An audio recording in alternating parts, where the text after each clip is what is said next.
또 하다가 또 오시겠죠. 네, 제가 또 3시에 용문에 가서 강의하는 게 있어갖고. 1시에요? 3시. 3시에요? 예, 3시는 이제 애들, 학생들 가르치는 게 좀 있어서 바로 또 해야 되겠습니다. 그 일본에 보면은 일본 그 소설에 붕대 클럽이라는 소설이 있대요.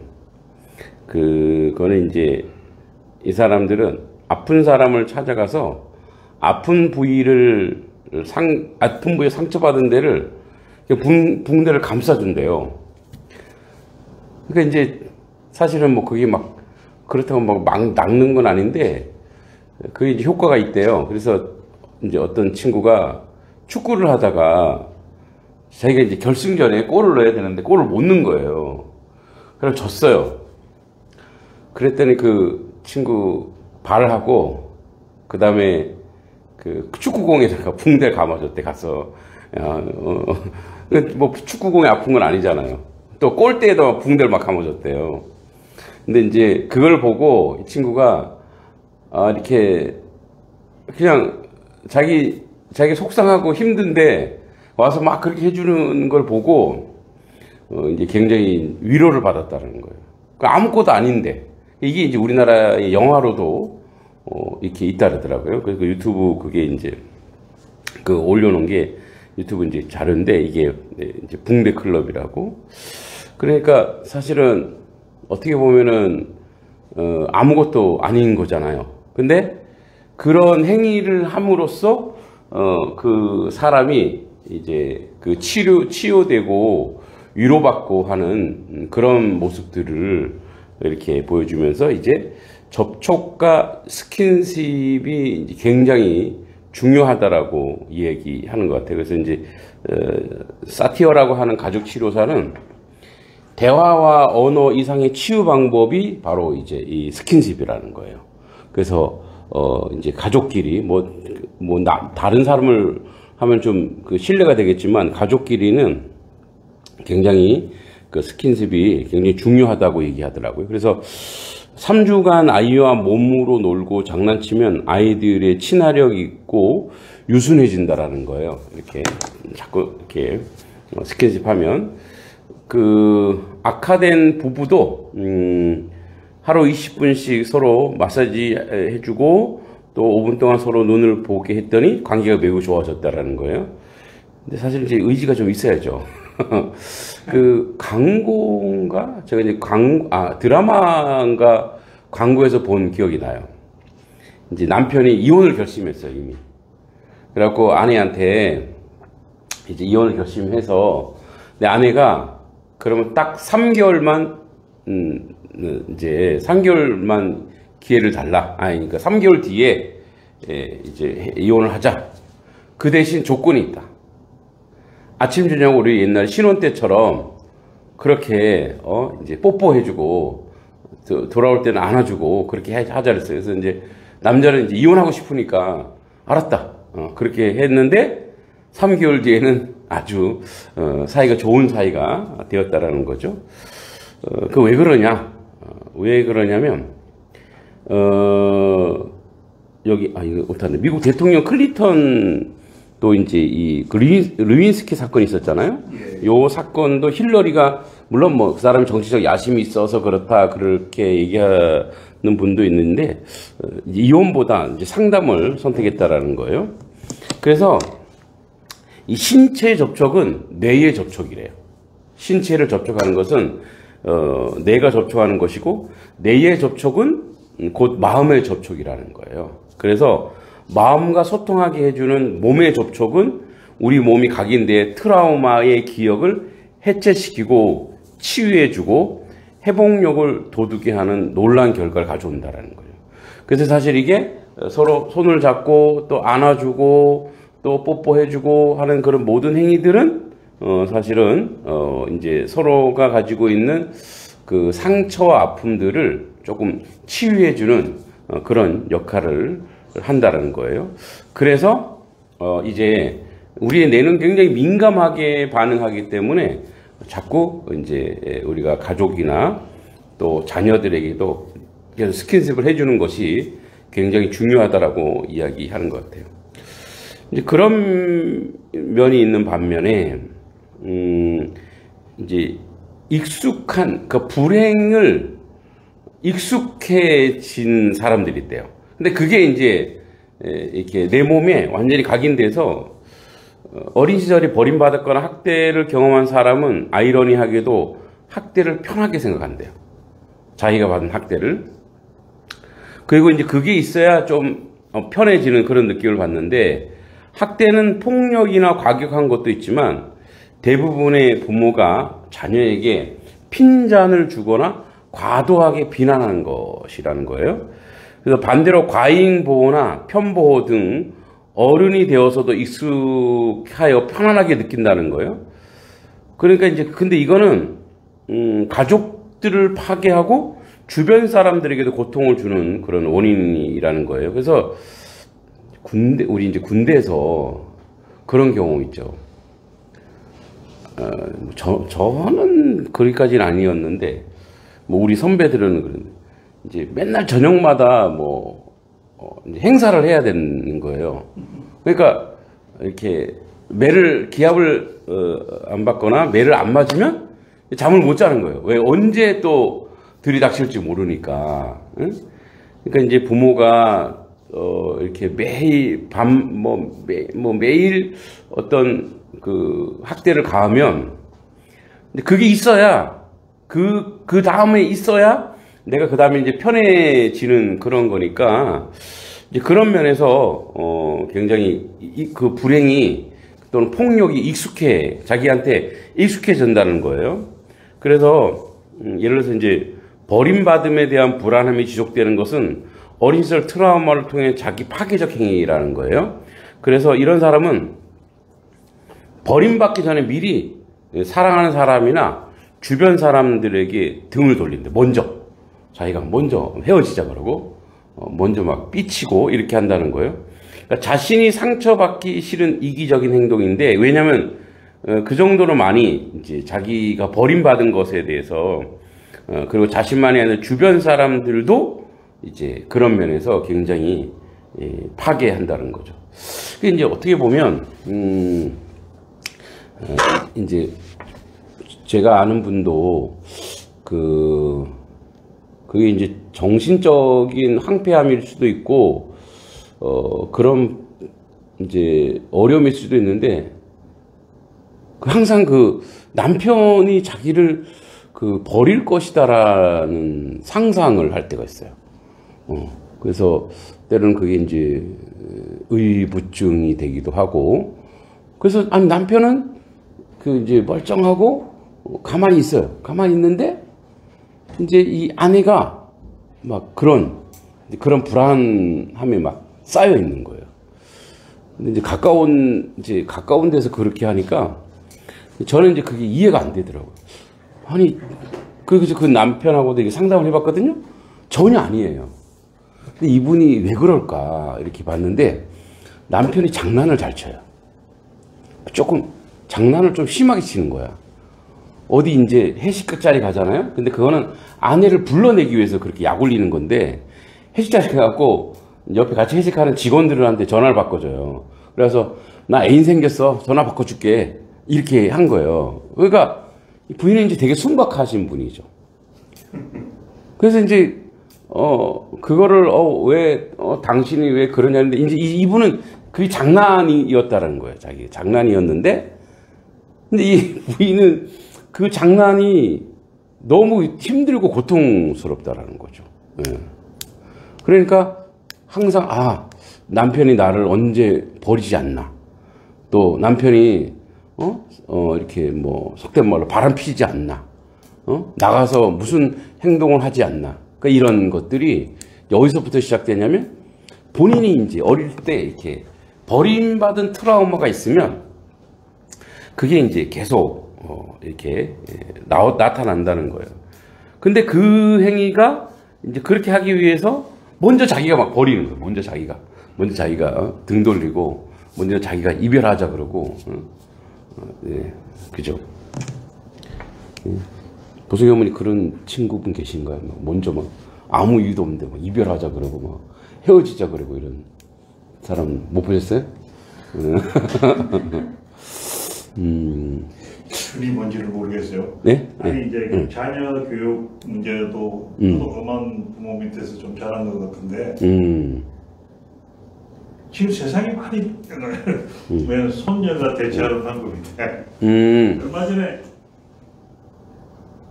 걔 엄마하고 둘이서 가게를 갔다 와서 뭘 사가 왔어요. 그러니까 쉽게 얘기해서 그 뭐야 얼음 과자하고 뭐 하여튼 주스하고 이래서 그걸 내가 하나를 먹었는데 내가 자기한테 사준 게 없는데 성질 팍 내는 게 조그만 게 8살 내가 할아버지 그걸 왜 먹느냐고. 그 자기가 먹고 싶어 했던 거였나?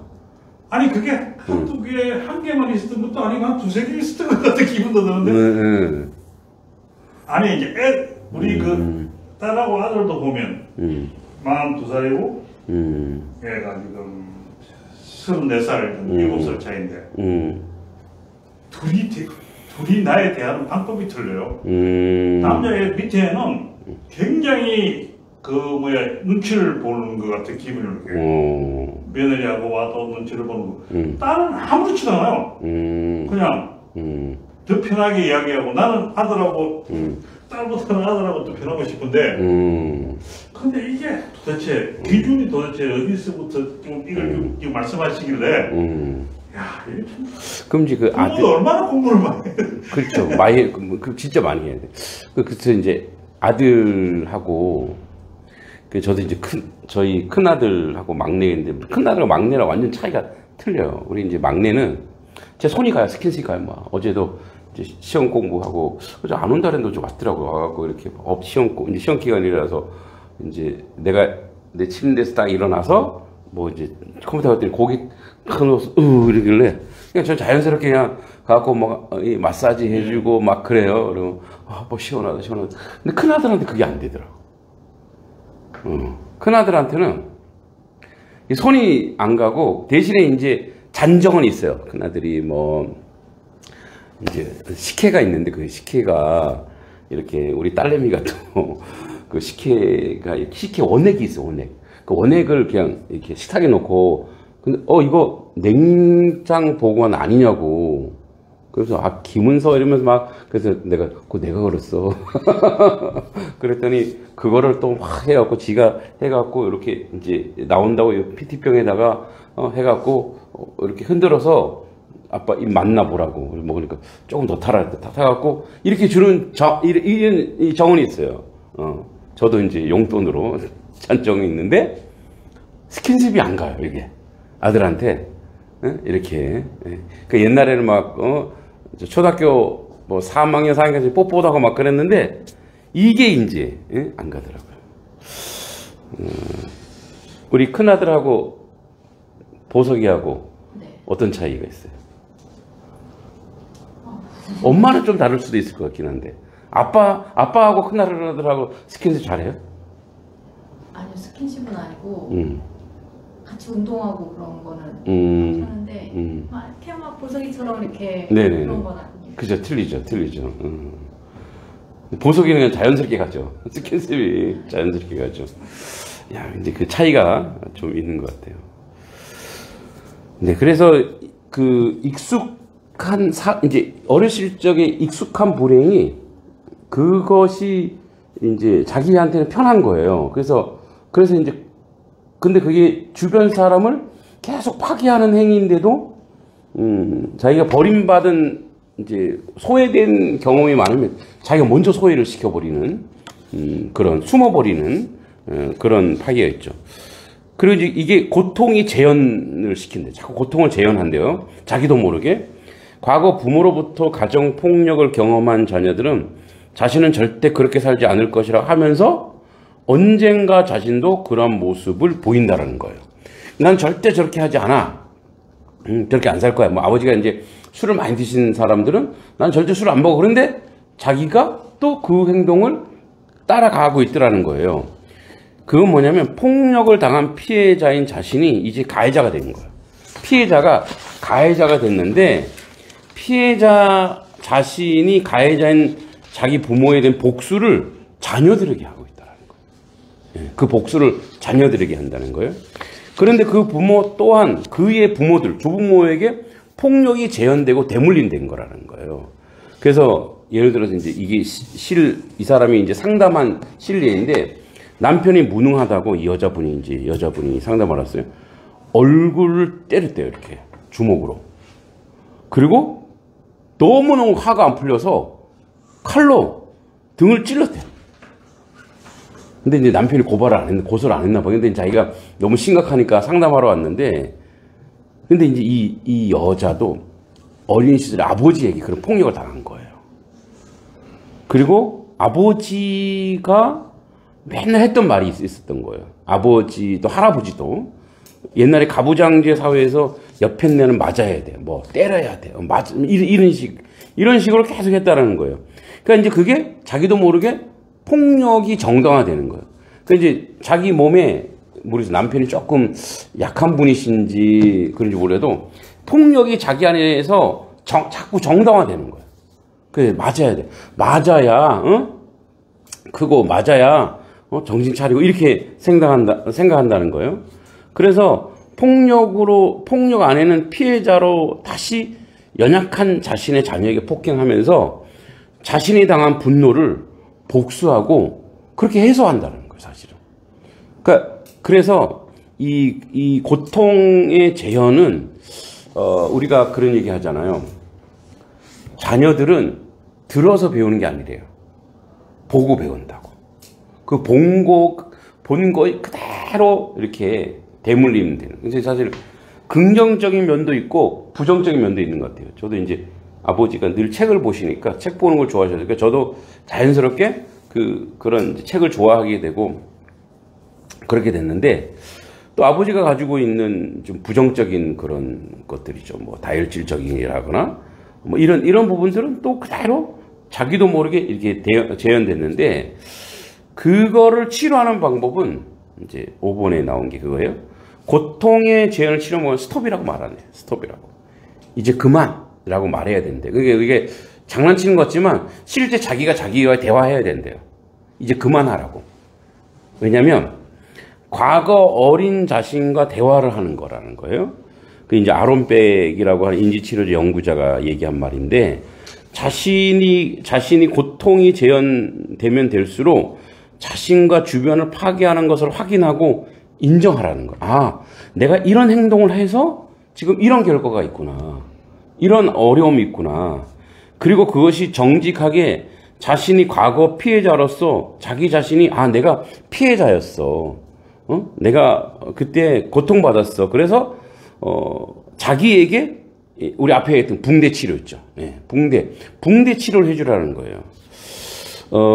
여기 이제 한 여인이 있는데, 여자는 이제 사례가 있어서 재밌더라고요. 자기가 인생의 정거장이래. 인생의 정거장. 사람들이 왔다 다 지나간대요. 왜 그러냐면 30대 직장인 여성인데, 모든 남자가 자신을 거쳐서 자기 친구나 또 다른 여자와 결혼한 것을 봤대요, 자기가. 그래서 자기 자신에게 부정적인 인식을 투여해서 자신을 파괴해요. 그래서 나는 남자들이 좋아하는 스타일이 아니야. 나는 매력이 없어. 그래서 자기는 이제 자기 스스로 별명을 정거장이라, 정거장. 왜냐면 자기가 좋아했던 남자가 나중에 보니까 다른 이제 자기 친구랑 결혼하고, 자기가 아는 사람이랑 결혼하고, 그러니까 자기는 그냥 지나가는 정거장에 불과하다. 그래서 자기는 매력이 없나 보다. 자기는 사람들이 좋아하는 스타일이 아닌가 보다. 라고 자기를 자꾸 파괴하고 확대하는 거죠. 그래서 이제 물론 나중에 치료 후에 행복한 가정을 꾸렸다고 하는데, 그래서 이분에게 이제 우리가 해야 될 부분은 뭐냐면 그만하라고. 스톱. 그러니까 왜 우리 어린애들이 막 칼 갖고 놀면 어떻게 해요? 스톱, 하지 마, 얘야, 하지 마, 이러잖아요, 그죠? 우리 애들이, 또 우리 애들이 이제 뭐 엄한 거 갖고 놀면 스톱, 하지 마, 그와 마찬가지로 자기 자신에게, 자기 자신에게 스톱, 그만해라고 얘기해야 된다는 거예요. 저도 대상관계 심리학이라 그래서 그 책을 읽으면서 저도 이제 많이 치유를 하고 있고, 또 이제 글을 쓰는 걸로도 제가 많이 치유하고 있고, 제가 요번에 이제 한 달 동안 이제 소설을 쓰고 지금 이제 교정 중에 있거든요. 편집 중, 이제 수정 중에 있는데, 제가 그거 쓰면서 보성이 어머니 다 읽으셨죠? 어떤 느낌 받으셨어요? 제가 좀 보였나요? 네? 제가 좀 보였어요? 네네. 사실은 소설가는 자기가 아는 이야기들을 좀 각색하는 거잖아요. 물론 거기에 뭐 100% 제 얘기라고 할 수는 없고 한 50%는 들어가 있는데, 근데 제가 그걸 쓰면서 되게 정화가 됐어요. 되게 치유가 많이 되더라고요.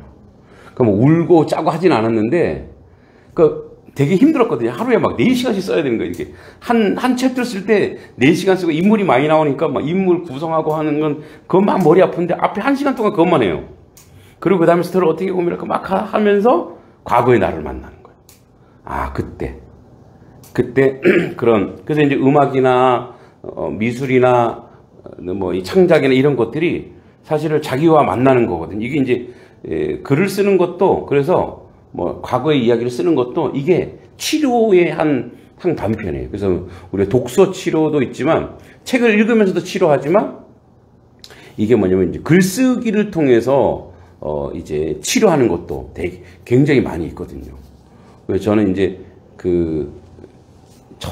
여기 와서 처음에 쓴 이제 소설은 이제 우리 딸의 가정의 이제 어떤 그 고민들을 함께 이제 표현한 것이고, 이건 이제 저의 이제 20대 10년간의 이야기들을 한번, 단편적 이야기를 한번 모아서 스토리를 쭉 만들어 가면서 또 저를 만난 것 같아요. 저를 만나고 그렇게 치료한 것 같아요. 그래서 이제 그런 걸 정직하게 이제 인정해야 되는 거예요. 그래서 나는 아니야. 근데 이제 이 상처 있는 사람들은 아니라 그러거든요. 나는 아니야. 나는 원래 안 그래. 그렇게 하는데 사실은 그 자기 자신을 이제 인정해야 되는 그런 부분인 거죠. 그래야 스톱이 되는 거죠.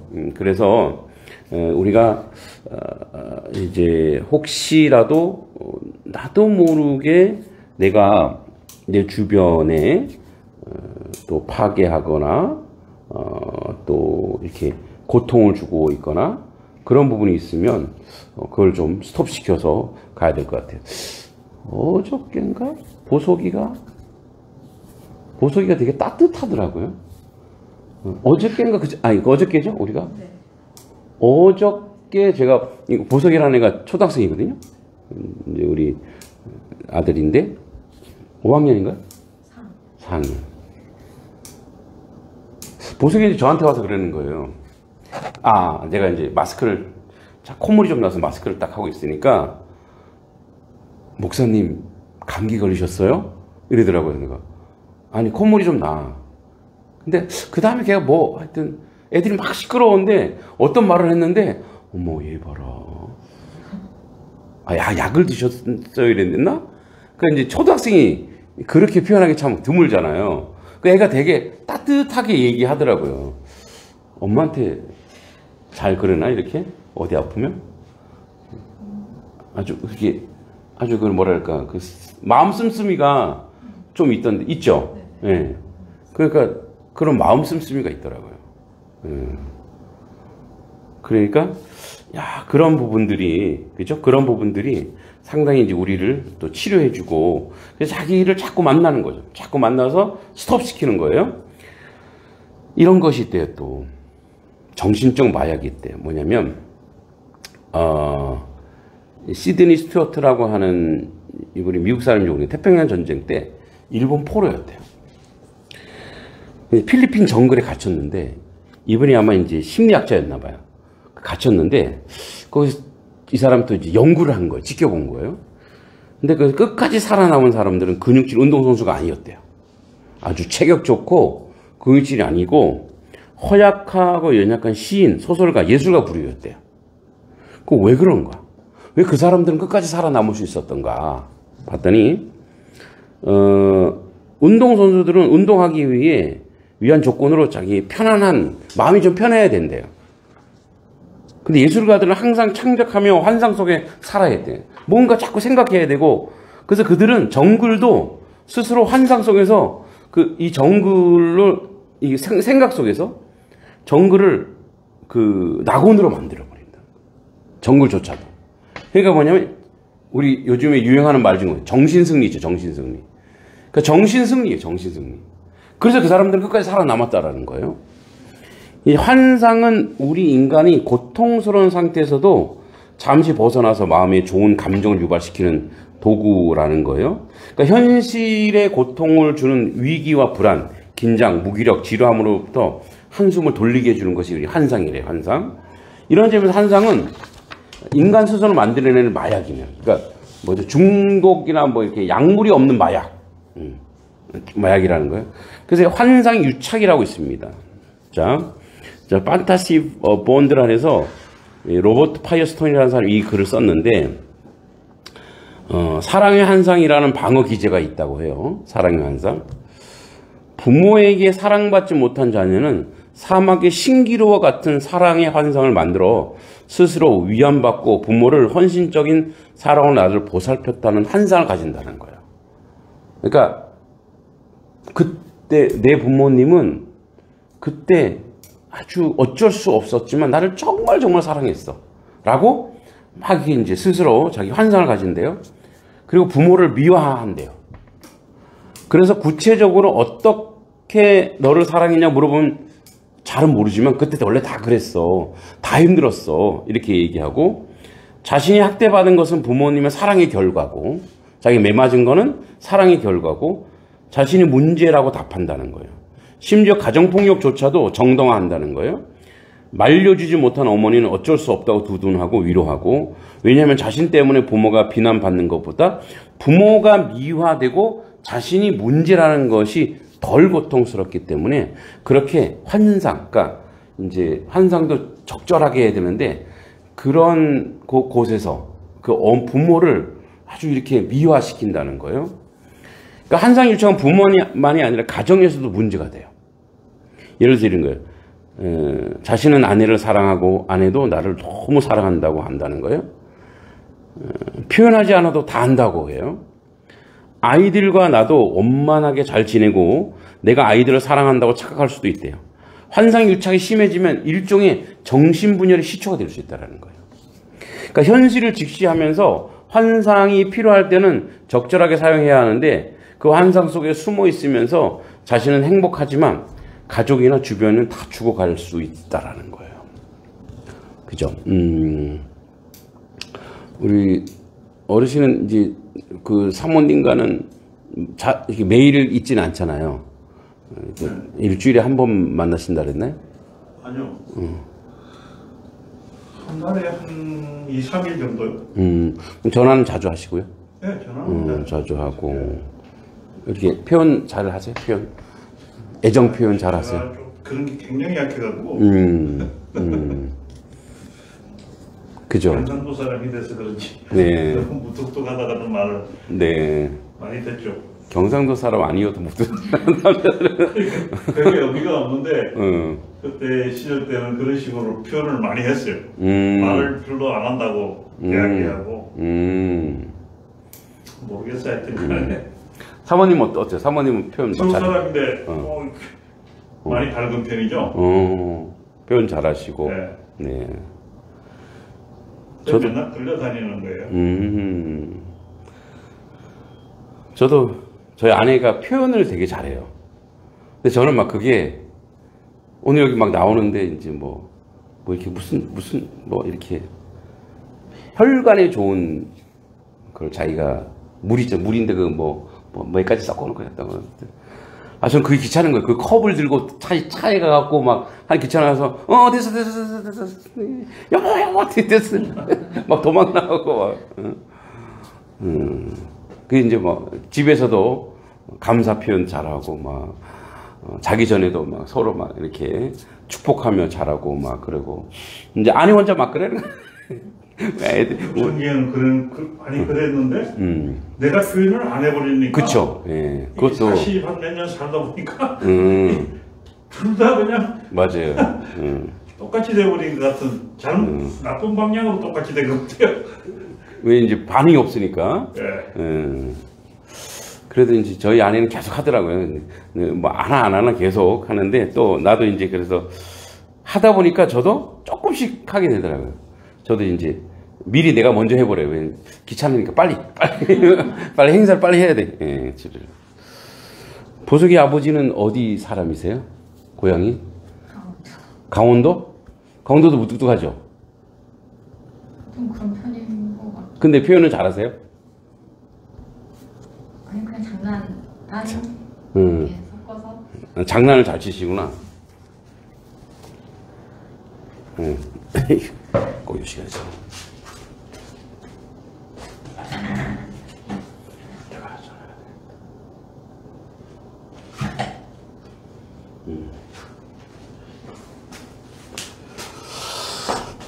그죠? 근데 이제 우리가 사실은 표현을 계속 훈련이거든요, 이게. 자꾸 훈련해서 해야 되는데 서로를 자꾸 이렇게 교감하고 앞에 이제 우리가 접촉도 나왔지만 소통을 하다 보면 서로의 마음도 알고 이해도 하게 되는데 일방적이거나 또는 자꾸 안 하다 보면 나중에 그 표현에서 그 안에서 교감되는 것이 없으면 상당히 좀 어려워지는데 이제 아버지나 엄마가 나는 사랑해, 나는 좋아하고 있어, 나는 우리 아내는 나를 사랑해 이렇게 이제 착각할 수 있다라는 거죠. 그래서 또 이 형제간의 우애라고 하는 체면도 있대요. 이거는 이제 가족 말고 형제간에도 우애라고 하는 체면이 있대요. 서로에게 체면을 걸고 한상을 심어 주어서 형제간의 우애가 좋다라고 착각하게 한다는 거예요. 부모는 그런 자녀를 자랑하기도 합니다. 아우, 우리 애들은 너무너무 우애 좋다. 그래서 항상 사각지대, 이 블라인드 스폿이 있다라는 거예요. 왠 차 보면 이제 이렇게 사각지대가 있잖아요. 항상 가족 간에도 사각지대가 있다라는 거예요. 그러니까 이 사각지대를 잘 봐야 한다는 거예요. 이것이 없으면 가족 형제 간에 구속을 하게 됩니다. 즉, 가족 개개인의 인격, 주체성이죠. 주체성이 분화되지 않아서 종속되거나 구속하려고 해요. 예를 들어 이런 거 있죠. 아이고, 우리 딸은 원래 착해. 효녀야. 그러면 이제 그걸 듣고 이 딸은 엄마가 원하는 컨셉대로 다는 거 아닐 수 있어도 갈 수 있다라는 거예요. 예, 그죠? 뭐 우리 신데렐라 컴플렉스라든지, 그죠? 뭐 효녀 컴플렉스. 이런 식으로 자꾸 종속시킨다는 거예요. 그러면 형제나 자녀들은 자신의 뜻이 아니라 부모나 형들이 요구에 어쩔 수 없이 반응하게 된다는 거예요. 일종의 패밀리 가스라이팅이라는 거예요. 저도 이제 한번 생각해봤어요. 우리 형제. 저희가 이제 1년에 많이 모여요. 하여튼 1년에 대여섯 번은 모이는 것 같아요. 요번에 이제 5월 3일에도 어머니 이제 기일이 가까우니까 이제 한번 모이자 이렇게 하는 거예요. 이제 우리 남동생은 그 단톡, 형제 단톡에 이제 우리 조카들 뭐 다 들어와 있어요. 거기는 전체가. 그러면 이제 사남매의 그 전체니까 그 다음에 그 손자, 손녀들이 한 열댓 명 돼요. 거기다 이제, 제가 그래도 나이가 제일 많은데 가끔가다 이놈이 이렇게 써요. 전부 다 모여. 한 명도 빠짐없이. 그래서 저는 또 그러죠. 아유, 개인적으로 볼리는 사람들은 자유해. 그랬더니, 형, 그러면 안 된다고. 다 와야지. 이번 기회에 얼굴을 봐야지. 이제 그렇게 자꾸 이제 구속시킬 수 있다는 거죠. 여기 한 예가 있어요. 시부모님을 모시고 있어요. 이 아들이 효자 컴플렉스가 있어요. 둘째야, 근데 시부모님 모시고 있어. 근데 방이 집에 2개밖에 없어. 그래서 시어머니랑 자기 자녀들이 있고 자기들은 안방에서 두 부부가 살았어요. 근데 형님네가 사업에 망한 거야. 그래서 이혼까지 당했어요. 그래서 이제 시아주버님이라 그러죠. 시아버주버님이 이제 들어와서 살게 된 거예요. 근데 상식적으로 우리는 어디에요? 그 작은 방에 해잖아요. 그 좁지만. 근데 이제 동생이 자다가 뻘떡 일어나갖고 도저히 자기는 여기서 못 잘 수가 없다.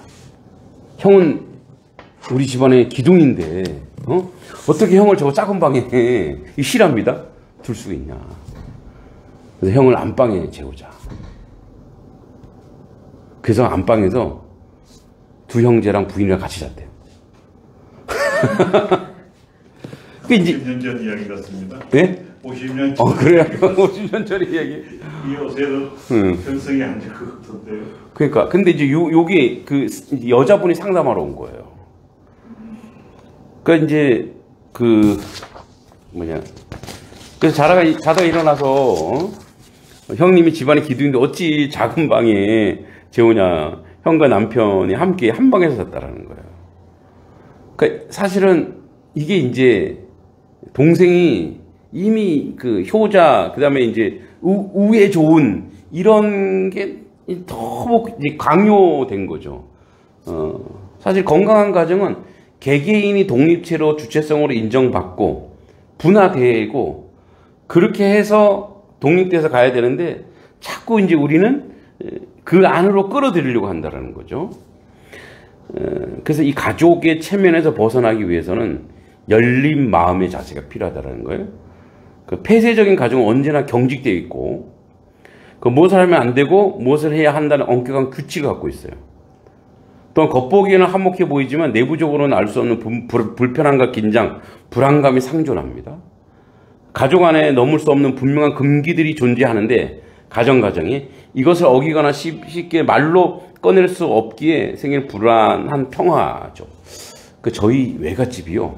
거긴 또 장난 아니에요. 거기는 그 우리 엄마 형제인데 이제 저희는 외가니까 뭐 7남매, 우리 어머니 7남매인데 거기 후손들이 다 모이면 이제 한 2년에 한 번씩 만나나? 그런데 제가 단톡에서 나왔어요.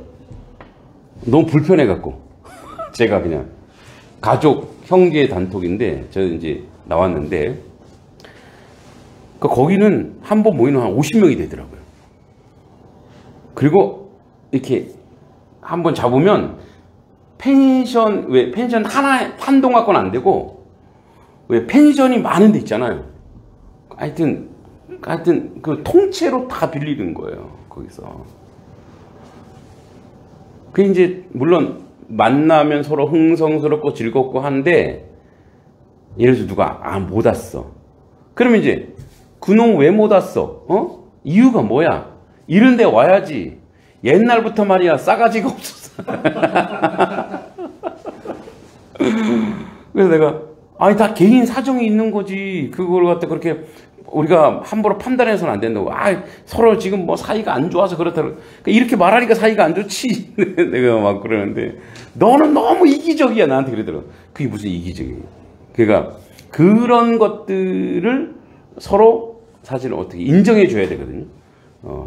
뭐 가장이나 또 우리 아이들도 우리 자녀들도 그의 세계가 있고 그의 삶이 있는데 자꾸 이제 이렇게 해라 저렇게 해라 이렇게 하는 그런 것이 있다는 게 대단히 폐쇄적이죠.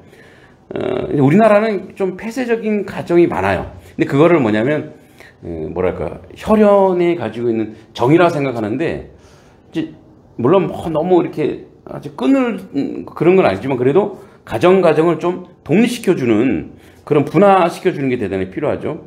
그런데 개방적인 가족은 융통성 있게 가족의 일상을 움직이기 때문에 가족 모두는 상황에 맞는 유연한 선택을 할 수 있죠. 가족 간에도 감정적으로 지적으로 건강하게 분리되어 있어 가족에 대한 현실을 제대로 볼 수 있죠. 개방적인 가족이 되기 위해서는 무엇보다 동등하다고 하는 수평적 부부관계가 이루어져야 된다는 거예요. 서로의 결정과 선택을 존중하고 유연하게 서로의 차이를 이해할 수 있어야 하고 부부 중에 누군가 한 명이 일방적으로 주도하기보다는 상황에 맞게 각자의 자기 역할을 수행하는 가족이 건강한 가족이죠.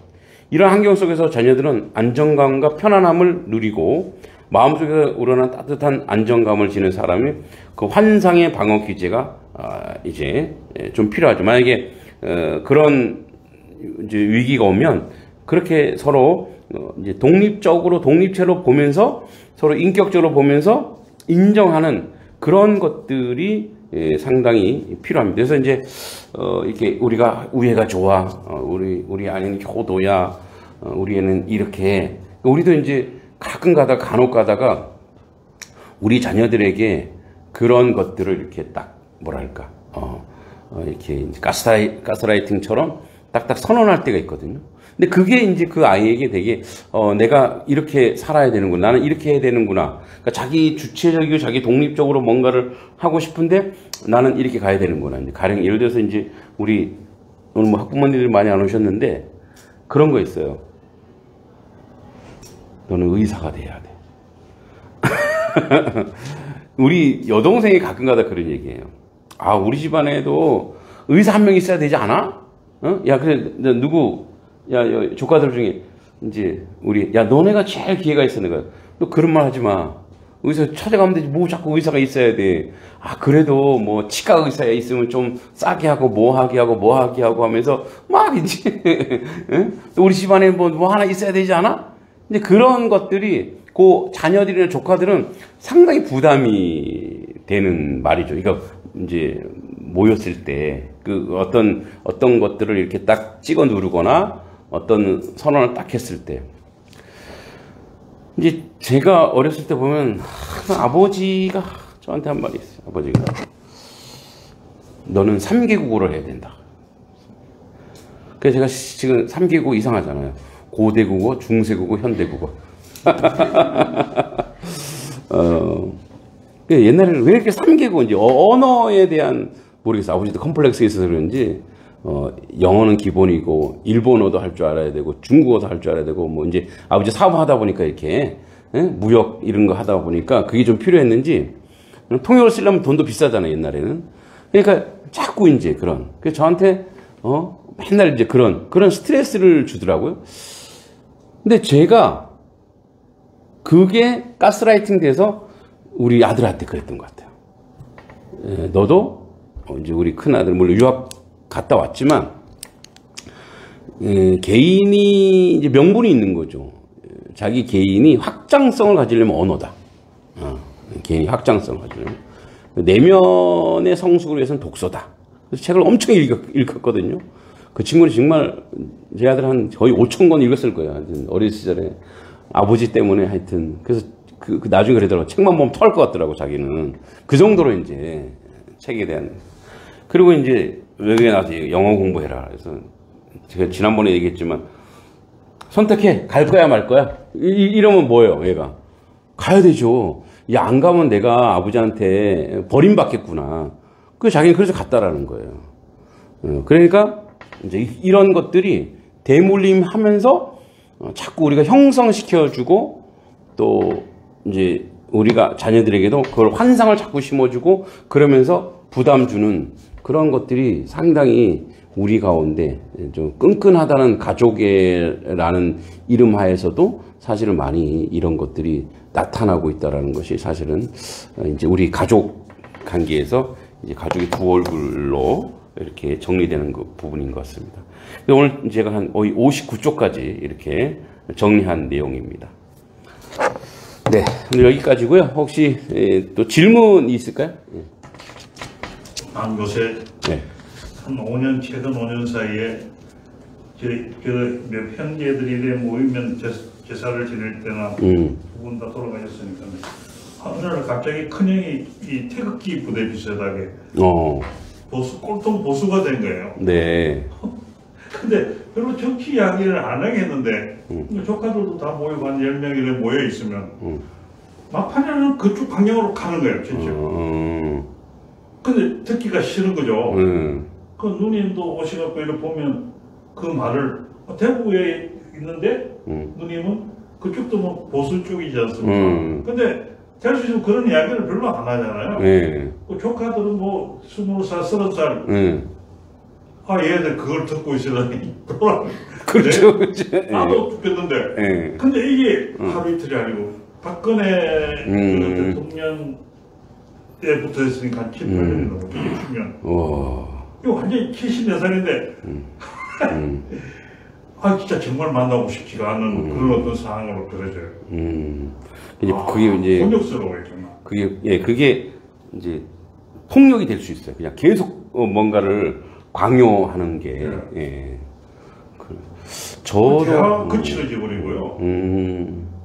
수긍을 하고 열린 마음 이 자세가 거칠어하는데 듣고 있으면 그냥 짜증이 막 슬슬 나기 시작해요. 가정 안에서는 정치 얘기는 좀 금물인 거예요. 정치 얘기는 정말 정치, 종교 이런 것들은 막 통합이 안 되니까. 최근에 지금 한이 험악해져 버렸어요, 그냥. 그쵸. 분위기가. 그쵸. 그렇게 되면. 그 조카들은 그냥 상종을 안 하려고 그러지. 아이고. 그렇군요. 아.